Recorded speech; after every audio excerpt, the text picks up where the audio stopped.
दोस्तों, आज हम जानेंगे इम्पोर्टेंट इलेक्ट्रिकल फार्मूले के बारे में जिनकी जरूरत हमको प्रैक्टिकली इंडस्ट्री में काम करने के वक्त पड़ेगी।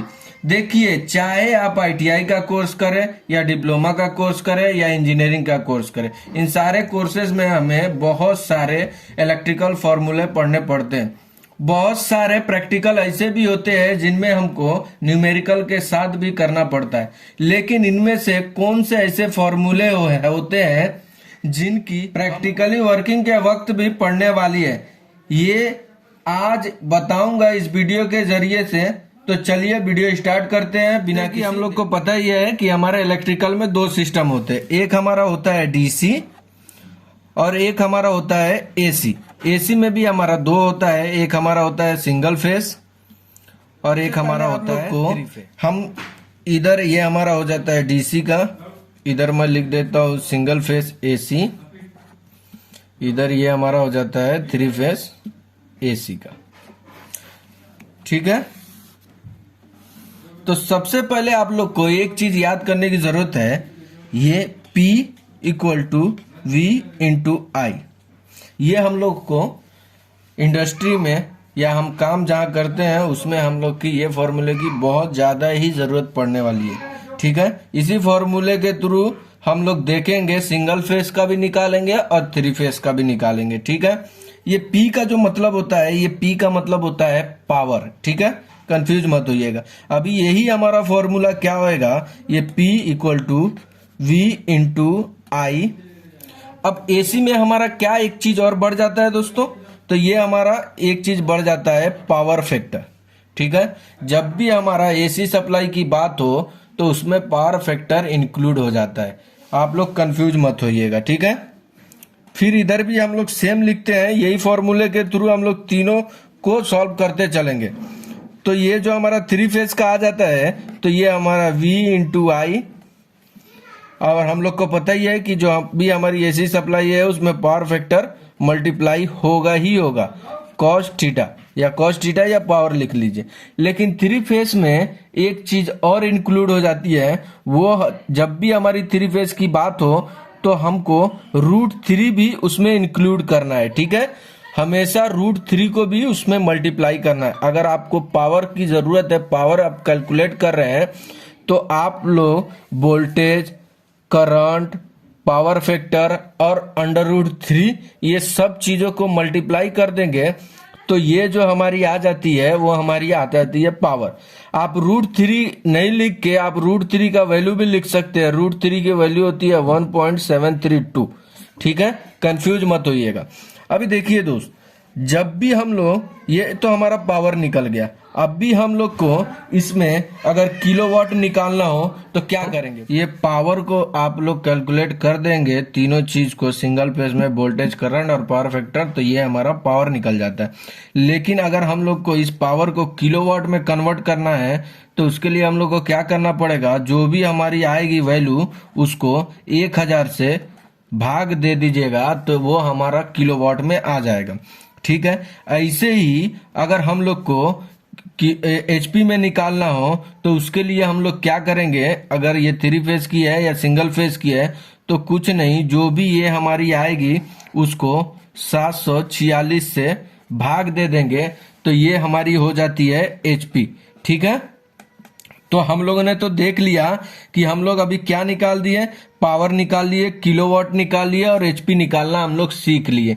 ठीक है, तो अब चलिए, अब हम लोग वोल्टेज और करंट को भी निकाल और याद करने की जरूरत है, ये भी हम लोग को बहुत जरूरी है। ये हमारा आ जाता है ये P।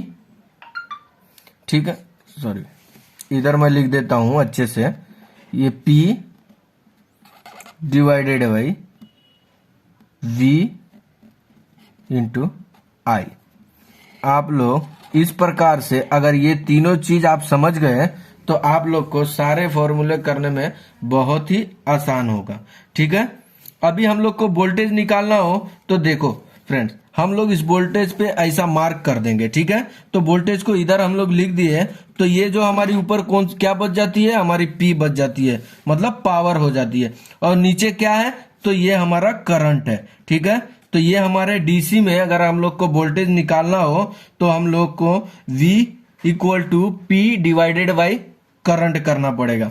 अभी यही हमारा जब सिंगल फेज का आ जाएगा तो इधर भी सेम हम लोग V लिखेंगे, पावर को इधर करेंगे, डिवाइडेड बाई I कर देंगे, ठीक है। लेकिन इसके साथ हम लोग का सिंगल फेज में इनटू पावर फैक्टर भी मल्टीप्लाई हो जाएगा। तो ये चीज से करने के बाद ये हम लोग का वोल्टेज मालूम हो जाएगा, ठीक है। अब जब भी हम लोग थ्री फेज में जाएंगे तो सेम ऐसे ही है, V equal to P by I into power factor. लेकिन अगर हम थ्री फेज में आ रहे हैं तो √3 या 1.732 ये तीनों चीज को भी मल्टीप्लाई करना नहीं भूलिएगा। थ्री फेज में हमेशा 1.732 से मल्टीप्लाई करना है अगर हमारा थ्री फेज का सप्लाई है, और सिंगल फेज है तो पावर फैक्टर, और थ्री फेज है तो पावर फैक्टर प्लस √3 का भी ये निकालना है। तो इससे हम लोग देख लिए, हम लोग वोल्टेज निकालना सीख गए, ठीक है। अभी हम लोग को करंट निकालना हो तो सेम आप आई पे मार्क करिए। ये तीन जो बना हुआ है फ्रेंड्स, इसको हमेशा आप याद रखिए, ये आप लोग को बहुत सारे इजी पड़ जाएंगे फॉर्मूले को याद करने के लिए, ठीक है। अभी जैसा हम लोग को आई निकालना है तो आई के लिए हम लोग सेम आई रखेंगे, फिर क्या हो जाएगा हमारा P बाई V, ठीक है।